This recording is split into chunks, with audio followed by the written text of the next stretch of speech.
Okay, let's dive into this. Just think for a second about our own bodies, right? The incredible, sometimes really surprising things they can do, especially our immune system. Yeah, that internal army. It's always working, fighting stuff we don't even realize. Exactly. But what if we've been missing something big, like underestimating one of its most powerful weapons? Well, that's pretty much what we're digging into for you today. There's this really groundbreaking discovery out of the University of Geneva. It was just published in Science Advances, which is, a big deal. Okay. And it could seriously change how we think about cancer immunotherapy. For ages, all the talk has been about these famous killer immune cells. Mm-hmm. But this research, it opens up a whole new angle. A new angle. Yeah. So it sounds like we're challenging some core ideas here. What's the sort of basic assumption this research turns on its head? That's right. So our mission today is basically to unpack how this one type of cell, the CD4 T lymphocyte, you might have heard of them as like support players. Yeah, the helpers. Exactly, the helpers. Yeah. How they're now being re-engineered, not just to help, but to actually directly attack cancer cells themselves. Wow, okay. Directly attack. And the really amazing part, as we'll get into, is why this specific breakthrough could potentially help way more patients, a much wider group. It offers a different kind of hope. Okay, so we hear tons about CD8 T cells, the killer cells. They're the stars in immunotherapy, right? But these other ones, the CD4s, what was the standard view? Why were they kind of overlooked? That's a perfect place to start. Immunotherapy has come so far, so fast. Yeah. And yeah, a lot of that success, rightly so, focused on those CD8s. Yeah. Because we knew they could destroy bad cells, abnormal cells. They're the assassins, Right, the frontline fighters. Exactly. But Yeah. working alongside them, you have these CD4 T lymphocytes. And for the longest time, yeah, people saw them mainly as the support crew, the orchestra conductors maybe, Yeah. helping the CD8s and other cells do their job better. Okay, so coordinating things. Coordinating, boosting the response. And because that role is crucial, but sort of indirect, their own ability to, directly fight tumors, it was, like the paper says, largely overlooked. So what's the big surprise then? What did this UNIGE team, Camilla Yandis's team, actually find out about these CD4s? Okay, this is where it gets really interesting. The UNIGE team found, incredibly, that these CD4 T cells can also go on the attack, kill cancer cells directly. Huh. And crucially, they can still do their old job too, their support functions. It's like finding out your roadie is also an amazing lead guitarist. Huh. Okay, great analogy. So they can multitask in a pretty powerful way. Totally. Assistant Professor Jandis herself said CD4 T cells have been vastly underestimated, just not seen for their full potential. Right. And you mentioned this wasn't just watching them work, it was about engineering. How did they actually make this happen? What techniques were involved? Exactly. It wasn't passive observation. This discovery really hinges on advanced cell engineering. They didn't just see it. They sort of unlocked it by reprogramming the cells. Reprogramming. How? What exactly did they tweak in these CD4 cells to make them killers? So they engineered the CD4 T cells to recognize a specific marker, like a flag, on cancer cells. Mm.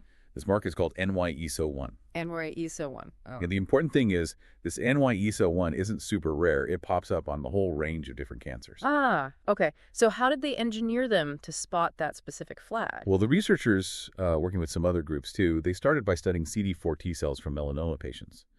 They zeroed in on this unique group of CD4s that already had a natural ability, a specific T cell receptor, or TCR. Yeah, the TCR. Yeah, the TCR that was really good at recognizing NY-ESO-1.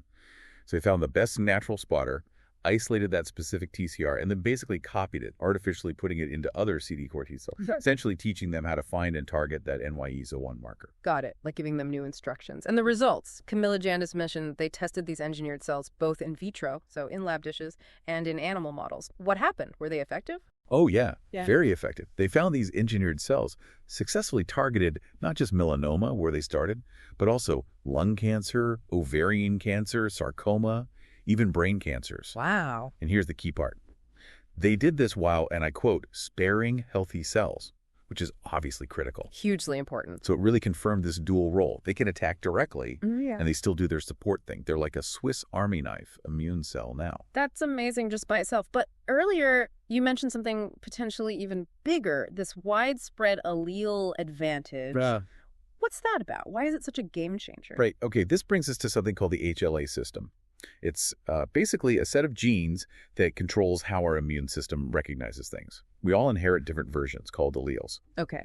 And these genes make HLA molecules, which sit on our cell surfaces. Think of them like the ID badges. T cells check these badges to tell if cell is healthy or if it's infected or, cancerous. And the success of these T cell therapies depends on that system, right? Like, the patient needs to have the right HLA type, the right badge holder, to present the cancer marker to the T cell. Otherwise, the T cell can't see it. Exactly right. You need the right lock for the engineered key to work.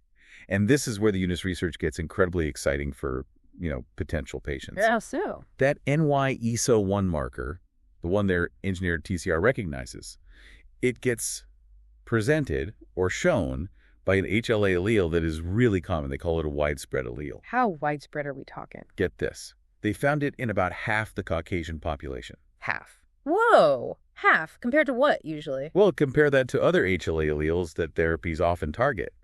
Those might only be present in, say, 10 to 15% of people, sometimes even less. So wait, you're saying this isn't just a new way to attack cancer, it's a way that could potentially work for, 3 or 4 times more people than some other approaches? That's the potential, yeah. It's a massive expansion of the number of patients who could possibly benefit from this kind of immunotherapy. That's huge. It really is.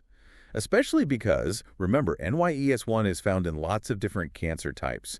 So it's not just more people, it's potentially more people with different kinds of cancer. It really broadens the whole applicability. Okay, this is incredibly helpful.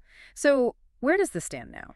For patients today or tomorrow, is this still purely lab research, or is it moving towards the clinic? It's moving.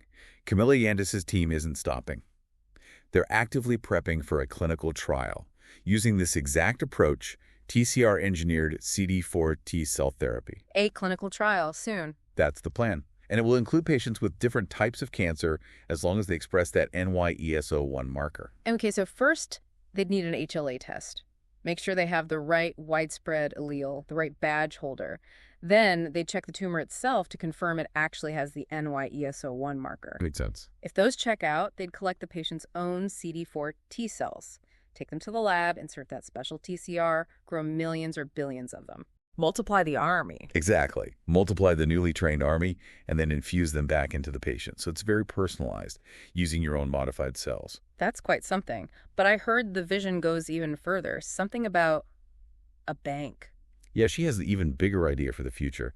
Camilla Yandis talked about maybe creating a sort of bank of these engineered immune cells.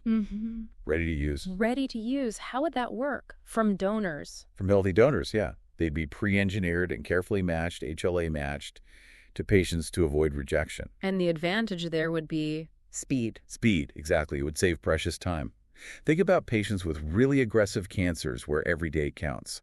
Having these cells ready to go could be a lifesaver. Wow, that could change everything for certain diagnoses. It really could. It might open doors for treating cancers that are currently seen as incurable. Especially, they mentioned potential for kids. Initial lab tests, in vitro tests on pediatric neuroblastomas, a really tough childhood cancer, were described as promising. That's fantastic news. Yeah, it's really inspiring stuff. And they acknowledge support from groups like the ISREC Foundation and the Fondazione San Salvatore, which is great to see. So, okay, wrapping this up, we started thinking about the hidden powers in our own bodies. And this deep dive really showed one, didn't it? The big aha is these CD4 T cells, the ones we thought were just helpers, are now being engineered to be frontline fighters as well. And crucially, because of that common HLA allele, this approach could potentially reach so many more people. That's the core takeaway for you listening. You've just gotten a solid understanding of something truly cutting edge in medical science. It's not just treating disease, it's more like treating our own immune systems to be better fighters. A real shift. It really makes you wonder, doesn't it? Like, what else is our immune system capable of that we haven't figured out yet? And could this kind of engineering, reprogramming cells, could that one day help with other diseases too, not just cancer? Definitely something to think about.